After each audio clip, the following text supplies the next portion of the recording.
morning. How are you? It's been great, hasn't it? I've been blown away by the whole thing. In fact, I'm leaving.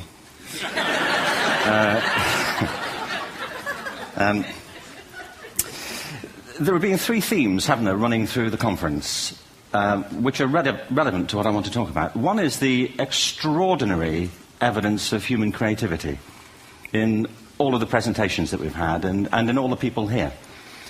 Just the variety of it and the range of it. The second is that it's put us in a place where we have no idea what's going to happen in terms of the future. No idea how this may play out. I have an interest in education. Actually, what I find is everybody has an interest in education. Don't you? I find this very interesting. If you're at a dinner party and you say you work in education, actually, you're not often at dinner parties, frankly. If you work in education, you're not asked, you know,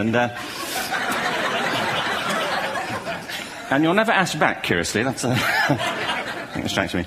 But if you are, and you say to somebody, they say, what do you do? And you say, you work in education, you can see the blood run from their face. They think, oh my God, you know, why me? It's my one night out all week. But if you ask people about their education, they pin you to the wall. Because it's one of those things that goes deep with people. Am I right? Like religion and money and other things. So I have a big interest in education, and I think we all do. We have a huge vested interest in it, partly because it's education that's meant to take us into this future that we can't grasp. If you think of it, children starting school this year will be retiring in 2065. Nobody has a clue, despite all the expertise that's been on parade for the past 4 days, what the world will look like in 5 years' time. And yet we're meant to be educating them for it. So the unpredictability, I think, is extraordinary. And the third part of this is that we've all agreed, nonetheless, on the really extraordinary capacities that children have, their capacities for innovation. I mean, Serena last night was a marvel, wasn't she? Just seeing what she could do. And she's exceptional, but I think she's not, so to speak, exceptional in the whole of childhood. What you have there is a person of extraordinary dedication who found a talent. And my contention is all kids have tremendous talents, and we squander them pretty ruthlessly. So I want to talk about education, and I want to talk about creativity. My contention is that creativity now is as important in education as literacy, and we should treat it with the same status. Thank you.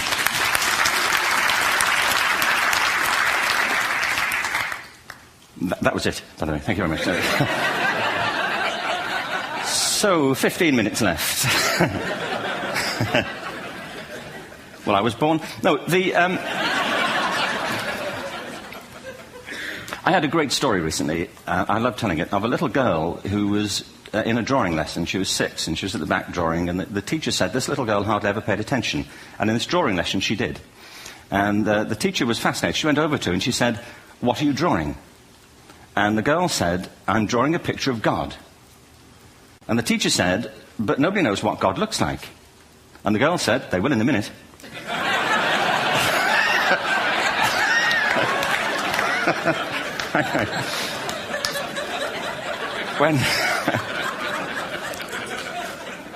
When my son was 4 in England, actually he was 4 everywhere, to be honest. I mean,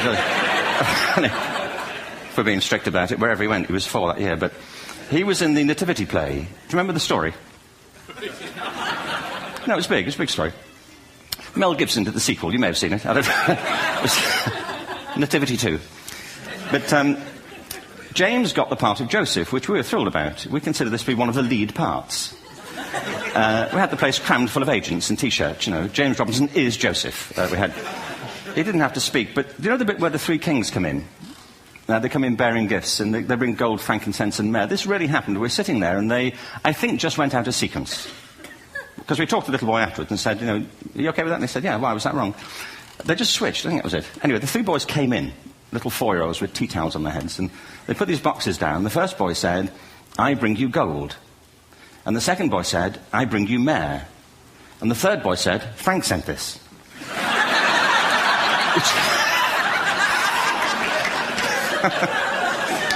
That's great.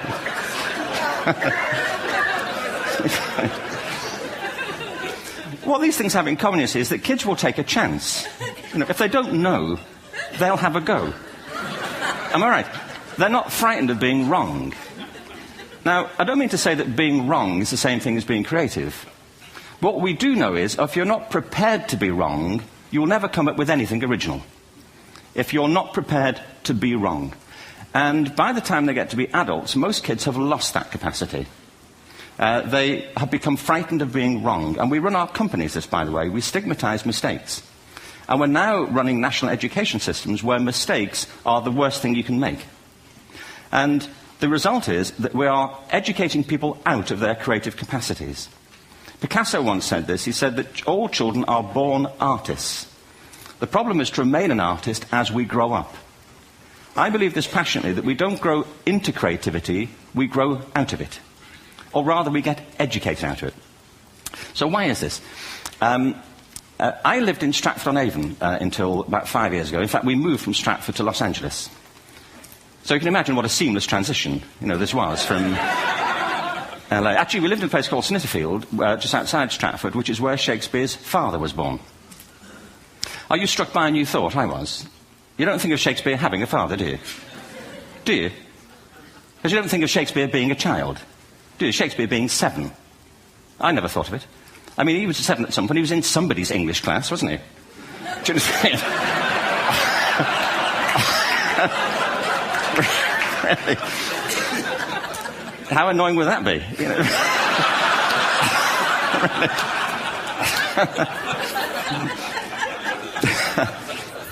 Must try harder. Being sent to bed by his dad to Shakespeare. Go to bed now, to William Shakespeare, and put the pencil down, and stop speaking like that. It's confusing everybody.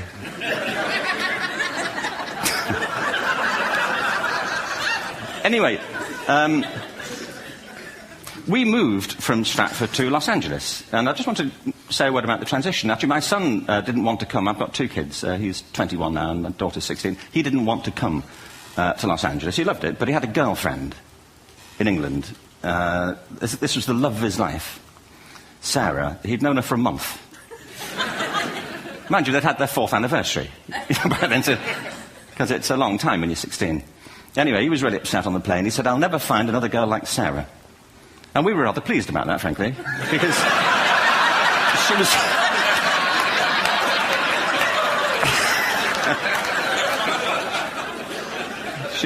she was the main reason we were leaving the country.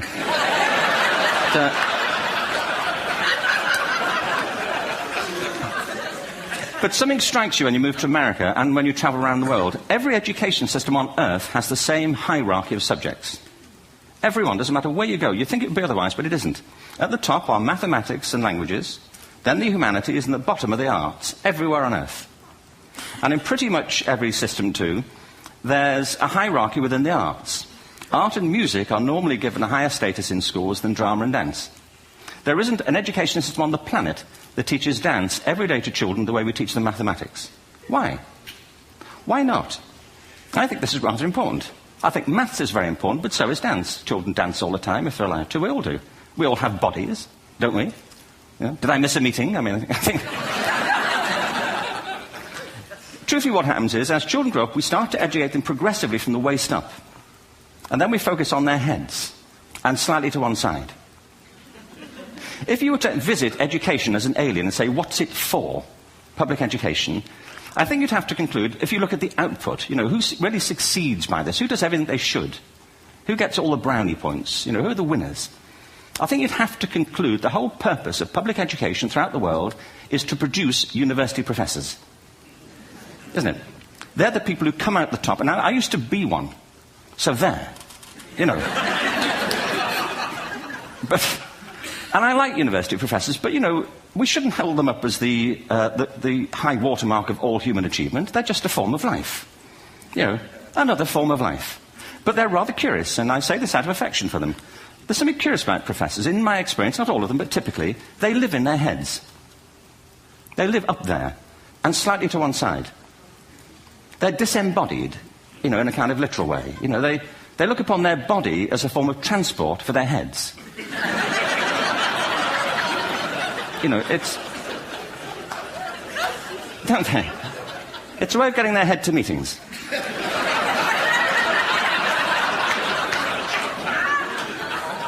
If you want real evidence of out-of-body experiences, by the way, get yourself along to a residential conference for senior academics and pop into the discotheque on the final night. And there you will see it. Grown men and women writhing uncontrollably off the beat. Waiting to end so they can go home and write a paper about it. Now, our education system is predicated on the idea of academic ability. And there's a reason. The whole system was invented around the world. There were no public systems of education really before the 19th century. They all came into being to meet the needs of industrialism.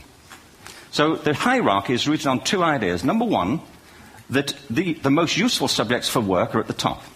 So you were probably steered benignly away from things at school when you were a kid, things you liked, on the grounds you would never get a job doing that. Is that right? Don't do music, you're not going to be a musician. Don't do art, you won't be an artist. Benign advice. Now, profoundly mistaken. The whole world is engulfed in a revolution. And the second is academic ability, which has really come to dominate our view of intelligence because the universities designed the system in their image. If you think of it, the whole system of public education around the world is a protracted process of university entrance. And the consequence is that many highly talented, brilliant, creative people think they're not. Because the thing they were good at school wasn't valued or was actually stigmatized. And I think we can't afford to go on that way. In the next 30 years, according to UNESCO, more people worldwide will be graduating through education than since the beginning of history. More people. And it's the combination of all the things we've talked about, technology and its transformational effect on work, and demography and the huge explosion in population. Suddenly, degrees aren't worth anything. Isn't that true? When I was a student, if you had a degree, you had a job. If you didn't have a job, it's because you didn't want one. And I didn't want one, frankly. So, but now, kids with degrees are often heading home to carry on playing video games. Because you need an MA, where the previous job required a BA, and now you need a PhD for the other. It's a process of academic inflation. And it indicates the whole structure of education is shifting beneath our feet. We need to radically rethink our view of intelligence. We know three things about intelligence. One, it's diverse. We think about the world in all the ways that we experience it. We think visually, we think in sound, we think kinesthetically, we think in abstract terms, we think in movement. Secondly, intelligence is dynamic. If you look at the interactions of a human brain, as we heard yesterday from a number of presentations, intelligence is wonderfully interactive. The brain isn't divided into compartments. In fact, creativity, which I define as the process of having original ideas that have value, more often than not, comes about through the interaction of different disciplinary ways of seeing things. The brain is intentionally... By the way, there's a shaft of nerves that joins the two halves of the brain called the corpus callosum. It's thicker in women. Following on from Helen yesterday, I think this is probably why women are better at multitasking. Because you are. Aren't you? There's a raft of research, but I know it from my personal life. If my wife is cooking a meal at home, which is not often, thankfully, but, if she's doing... No, she's good at some things. But if she's cooking, she's dealing with people on the phone, she's talking to the kids, she's painting the ceiling, she's doing open heart surgery over here. If I'm cooking, the door is shut, the kids are out, the phone's on the hook. If she comes in, I get annoyed. I say, Terry, please, I'm trying to fry an egg in here.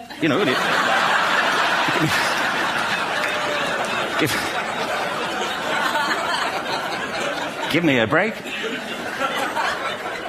Actually, do you know that old philosophical thing? If a tree falls in a forest and nobody hears it, did it happen? Remember that old chestnut? I saw a great T-shirt, recently, which said, if a man speaks his mind in a forest and no woman hears him, is he still wrong?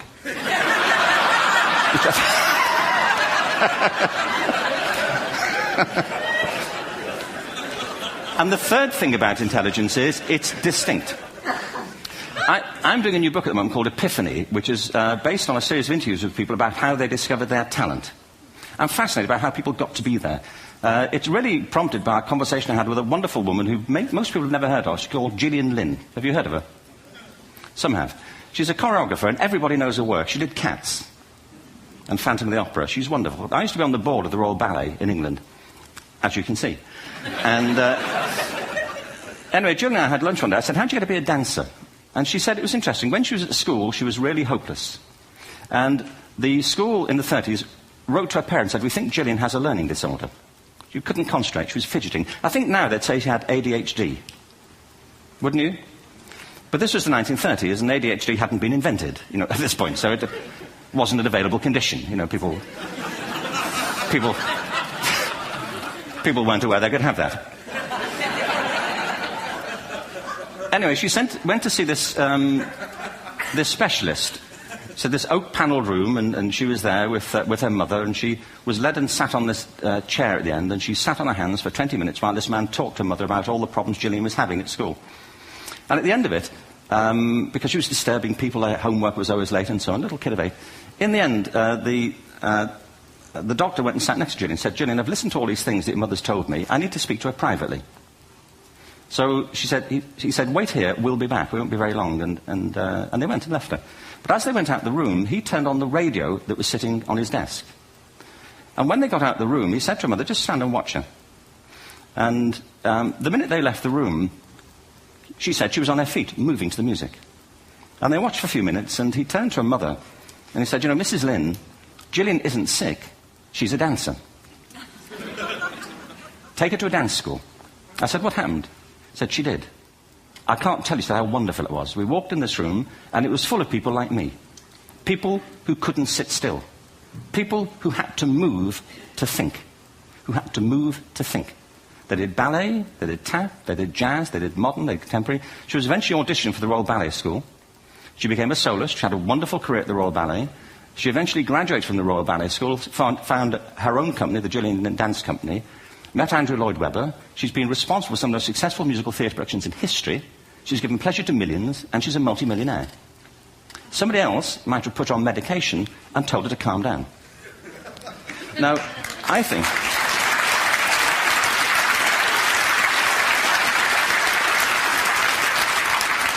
What I think it comes to is this. Al Gore spoke the other night about ecology and the revolution that was triggered by Rachel Carson.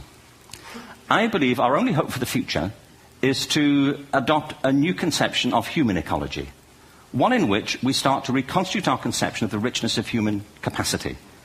Our education system has mined our minds in the way that we strip mine the earth for a particular commodity, and for the future it won't serve us. We have to rethink the fundamental principles on which we're educating our children. There was a wonderful quote by Jonas Salk, who said, if all the insects were to disappear from the earth, within 50 years, all life on earth would end. If all human beings disappeared from the earth, within 50 years, all forms of life would flourish. And he's right. What TED celebrates is the gift of the human imagination. We have to be careful now that we use this gift wisely and that we avert some of the scenarios that we've talked about. And the only way we'll do it is by seeing our creative capacities for the richness they are and seeing our children for the hope that they are. And our task is to educate their whole being so they can face this future. By the way, we may not see this future, but they will. And our job is to help them make something of it. Thank you very much. Bravo. Here, here. Good.